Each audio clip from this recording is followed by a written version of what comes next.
So then you saw Selena performing at the festival. You said, that's what I'm gonna do. I thought, wow, she's amazing. Yeah, I mean, I already knew when I saw Laura, I already knew I was gonna do something or try to do something. But when I saw Selena, I was like, wow, she's my age. It's totally possible. I think that's what ran through my mind.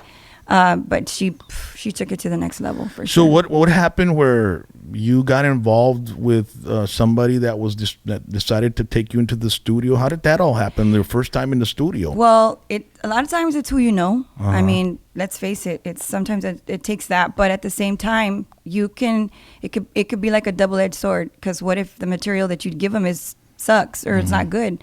In this case, Cande Aguilar, our accordion player, knew Mando Lechenberger, and they go way back since Cande was a kid. Cande Aguilar's from Brownsville, Texas. Yes. Who's currently an artist. He's an artist. But is an amazing accordion player. How did you meet him? Well, I met him through Noe. Okay. And Noe's the bass player. Yeah, and I met Noe in college when we were going to Pan American, which is now UTRGV.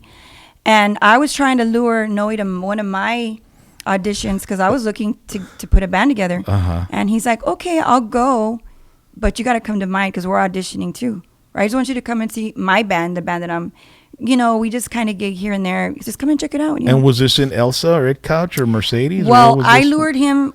We had ours in Edinburgh. So then he's like, hey, well, we're going to get together at Gilberto Perez's studio. Okay. In Mercedes. Why don't you come on by? We're just going to jam out. Just come check it out. So I walked in and I see Cande. I see Javier. I see Beto, they had a singer at that time. And I think, I'm not sure if we had a keyboard player. I think his name was Eddie at the time. So there's a bunch of guys. looking at me. And a girl walks in. And a girl, this chick walks in. And they kind of, you could tell they were, kind of had a I get it. What is the word I'm defensive looking for? Especially Javier. Yeah. Because I think Javier had already been through that experience with other singers. Yeah. So they all came I walked in and they all had their guard up basically. Yeah.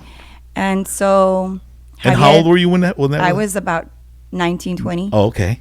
So I walk in and I just want to sing, dude. I was just like, I just want to sing. I don't care. Like, let's just have a jam session. So we started jamming out, and it was instant. Yeah. It was like they started right away. Playing, and it was like you were on time. You were in tune. And I saw them look at each other like, damn. And I was like, damn, because it just felt right. And the compás that Javier has with the drums and everybody, and then Noe on the bass. I mean, you had some great musicians there. It was a beautiful. So what happened feeling. after rehearsal? After the initial first rehearsal, the audition. I guess they were auditioning me. Yeah. And I didn't know it. And they were like, "Well, what do you think? Do you like it? Because we have, like, I guess maybe they were thinking of hiring somebody else or whatever. They were just kind of checking me out and." And Javier's like, well, this is a band. This isn't right away. He threw that at me. Yeah. This isn't going to be like where you're the star. You're not the name and then the band. Yeah. And I'm like, you know what? I don't care about any of that. I just want to sing. And so as they got to know me and we got to know each other and we started to gel better or more. And then one day, I came across a cassette. And it had like 50 songs on it. It was from a songwriter named Joe Barrera. I don't know if you know who he is, but right at the end of the cassette, there was this song. It's like, Amor, amor, eres tú. And I was like, wow, that's so catchy. I didn't like any of the songs, but I like that. And when Javier said, we're a band, we're not going to have that. What was the name of the band? Was it Avante? We didn't have a name yet. Oh, okay. So we were just kind of trying to find our signature sound. Yeah. So that's when I found that song, and then Cande had a song, and we just kind of put them together.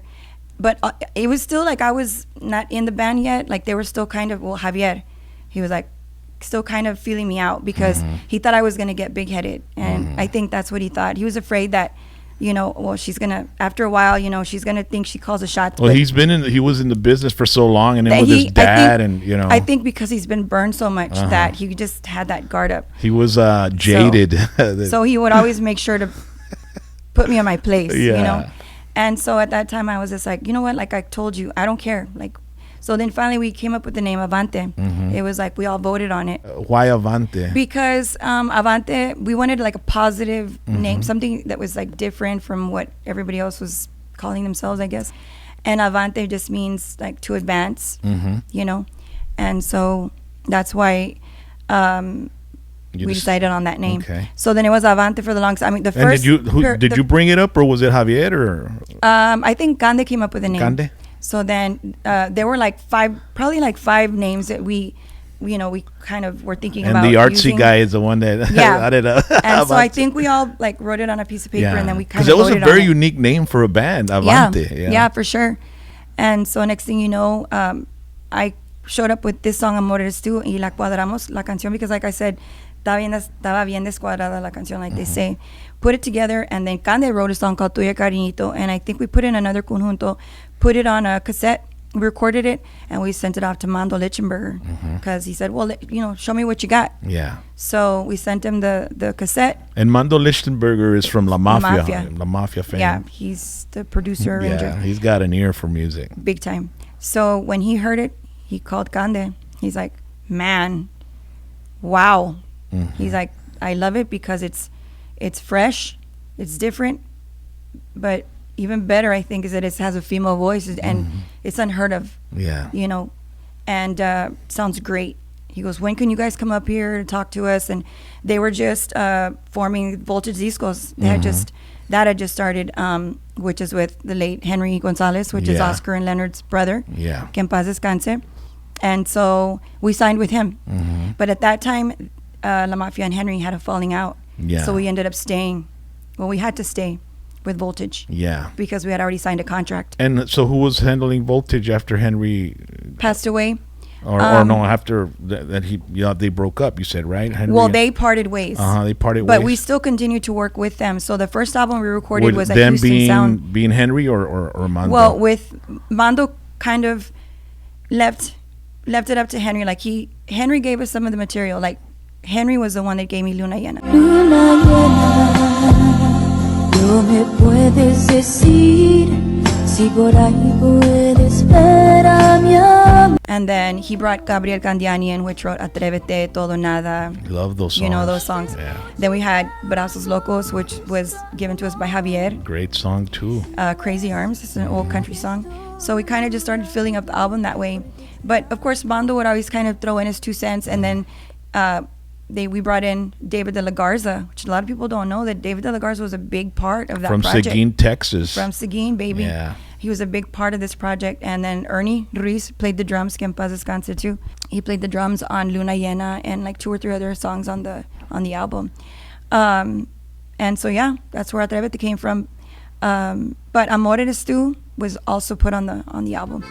Amor, amor eres tú, mi divino querer. Amor, amor eres tú, no te quiero perder. We had already recorded Amor Eres Tú like 20 times before. That was like the first single, wasn't it? I Amor think Eres so. Tú? Yeah. But mind you, we had already recorded it. And then we had to re-record it because this and all this stuff happened with Voltage. So I ended up, by the time we put it on the album, I had already recorded it 3 times.